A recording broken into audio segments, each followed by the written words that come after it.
The Ontario Ministry of Labour is targeting the most dangerous construction trades with a new enforcement blitz. Ontario Labour Minister Linda Jeffrey and the province's Chief Prevention Officer, George Gritziotis, announced the blitz on a construction site in Mississauga, west of Toronto.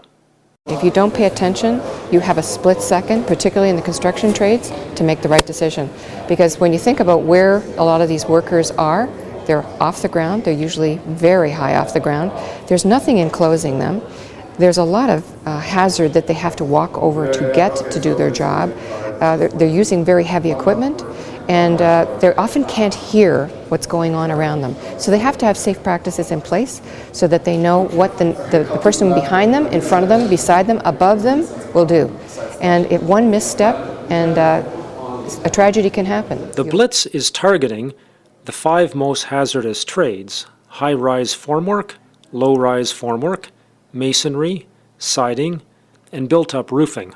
The Ministry of Labour says the lost time injury rate in these trades is almost double to 4 times the injury rate for the construction industry as a whole. Ultimately, I want to be able to measure performance, but I also want to be able to anticipate with metrics what the future is going to look like. So it'll be measuring our success, but it'll be also anticipating the future so we can better target our strategy.